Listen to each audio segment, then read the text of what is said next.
매일 성경 묵상을 돕는 해설 가이드입니다. 안녕하세요. 묵상 코치입니다. 함께 읽고 나눌 말씀은 에스라 1장 1절에서 11절까지 말씀입니다. 예레미야 선지자의 예언대로 바벨론 70년의 포로 생활이 고레스 왕 조소를 통해 끝나게 되었습니다. 이제 이스라엘 백성은 고국으로 돌아올 수 있게 되었고, 이것은 이스라엘 역사의 새로운 장이 열렸음을 의미합니다. 1절은 예언의 성취를 언급합니다. 에스라서는 고레스 원년에 있었던 바벨론 포로에서 기한이라는 역사적 사건으로 시작합니다. 이제 이스라엘 백성에게 새로운 시대가 열린 것입니다. 고레스 원년은 바벨론에 이어 페르시아 제국이 출발한 해입니다. 에스라서는 이 기한을 예레미야 선지자가 선포했던 예언의 성취로 간주합니다. 예레미야는 바벨론이 얼마 동안 여러 나라를 지배한 후 다른 세력에게 멸망당할 것을 예언했습니다. 그리고 70년이 차면 이스라엘 백성이 포로에서 돌아오게 될 것을 예언했습니다. 예레미야가 선포한 70이라는 횟수에 관하여 세 가지로 해석이 가능합니다. 첫째, 단순히 충분한 시간을 나타내는 상징적인 숫자로 해석하는 것입니다.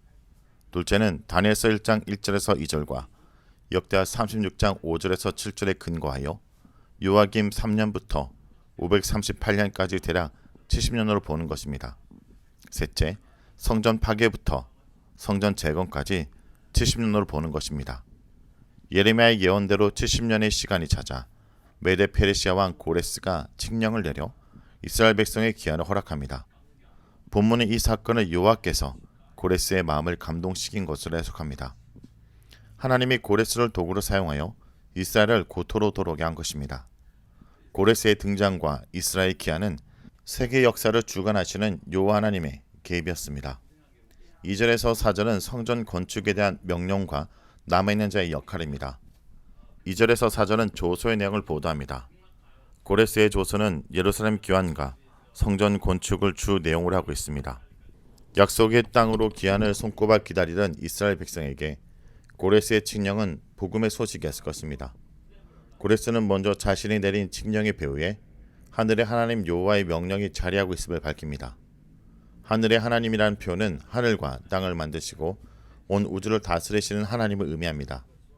고레스는 온 우주의 주권자 되신 야훼가 자신에게 세상 만국을 다스리는 권세를 주셨고 예루살렘 성전 건축을 명령하셨음을 밝힙니다. 고레스는 여호와가 예루살렘에 계신 하나님이라 고백하는데, 이것은 성전이 하나님의 집이라는 고대 근동의 사상을 반영합니다.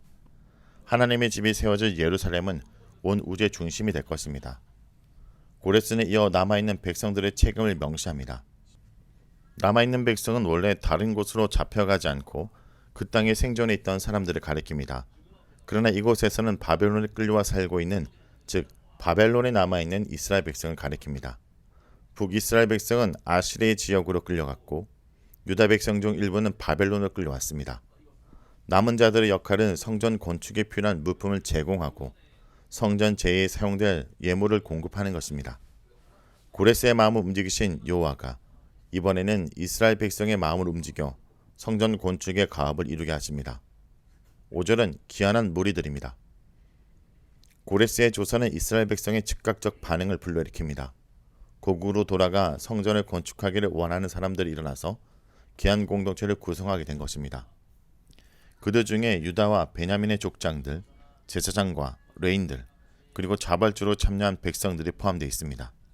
유다와 베냐민 지파 그리고 제사장들과 레인들은 후에 기한 공동체의 중심을 구성하게 됩니다.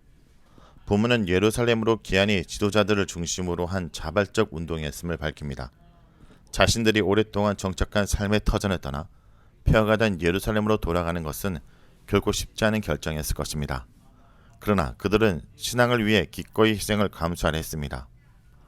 6절에서 8절은 주변 이웃들과 고레스의 지원입니다. 바벨론에 거주하는 유다 백성의 이웃들도 무출로 기한민들을 돕습니다. 각종 기물들과 예물로 기한민들을 지원한 사면 사람들은 유대인들의 정착적 주위에 살고 있던 이방인을 가리킵니다. 이 장면은 모세시대 출애굽 사건을 영상케 합니다. 이스라엘 백성이 애굽 사람들의 물품으로 성막을 지음같이 기한민들은 바벨론 사람들이 공급한 물품으로 성전을 재건하게 됩니다. 그리고 그들은 자원하는 마음으로 일에 동참합니다. 이스라엘 백성을 고국으로 돌려보내면서 고레스는 옛적 느부갓네살이 예루살렘에서 가져온 성전 기물들을 함께 예루살렘으로 돌려보냅니다. 성전 기물들은 창고지기 미드르닷을 통해 유다 총독 세스바살에게 넘겨집니다. 유다 총독으로 소개된 세스바살의 정체에 대해서는 주석가들 사이에 많은 논란이 있기도 합니다. 페르시아 관리로 보기도 하고 유대 지도자로 보기도 합니다. 8절에서 총독으로 번역된 나시는 구약 성경에서 부족의 지도자를 가리킵니다. 혹자는 세스바살을 바벨론의 포로로 끌려갔던 요아긴의 넷째 아들 세나살과 동일 인물로 보기도 합니다. 그렇다면 세스바살에 대한 언급은 끊겼던 다윗 왕조의 회복을 암시합니다. 그러나 얼마 지나지 않아 유다 총독 자리는 스룹바벨에게 넘어갑니다. 이사야는 이스라엘 백성이 성전 기구를 메고 포로로 돌아올 것을 예언했는데 고레스 왕을 통해 성전 기물이 다시 원래 위치로 돌아오게 됩니다. 문맥상 성전 기물들의 복귀는 앞으로 있게 될 예루살렘 성전 회복을 예고합니다. 9절에서 11절은 성전 그릇들의 목록입니다.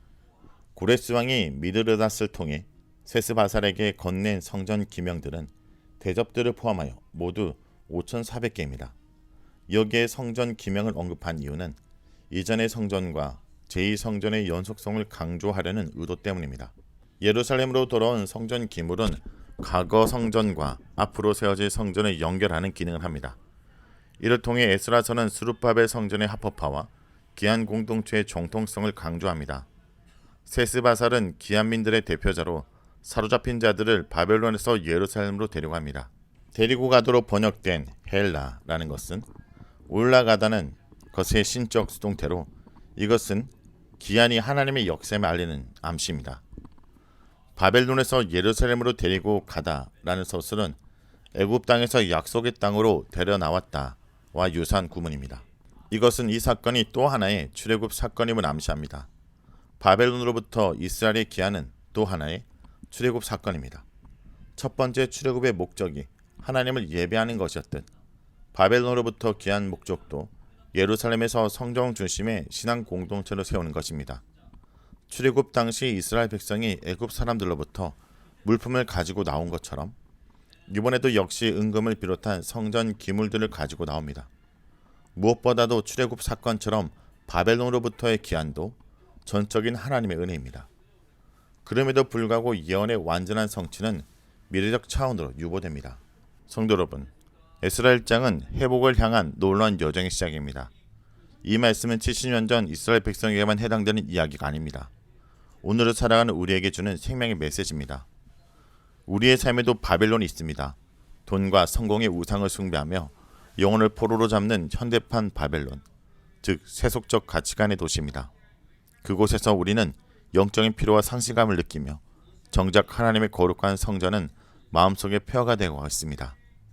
오늘 하나님께서 이 고레스를 통해 내려진 칙령처럼 성령의 감동을 통해 우리 마음속에 강력한 칙령을 선포하고 계십니다. 오늘 이 시간 우리도 영적인 포로 생활이 끝나고 하나님이 약속하신 생명과 회복의 땅, 우리의 영원한 본향인 예루살렘을 향해 믿음으로 올라가는 주의 백성들이 되길 간절히 기도합니다. 말씀을 놓고 기도하겠습니다. 사랑과 자비가 풍성하신 하나님 아버지, 오늘 에스라 1장의 말씀을 통해 역사의 주관자가 되시는 주님을 다시 찬양하심을 감사드립니다. 바사왕 고레스의 마음을 감동까지 시키사 포로 생활 70년을 끝난 주님의 역사를 기억합니다. 오늘 우리에게도 이러한 역전의 드라마가 시작되게 하여 주옵소서. 바벨론에서 예루살렘으로 향하는 험난한 여정 속에도 지치지 않게 인도하시고 필요한 모든 것을 채워주신 하나님을 기억합니다. 오늘 우리가 믿음으로 올라가는 삶의 여정에도 주님께서 우리의 삶을 축복하여 주옵소서. 예수님의 이름으로 기도합니다. 아멘.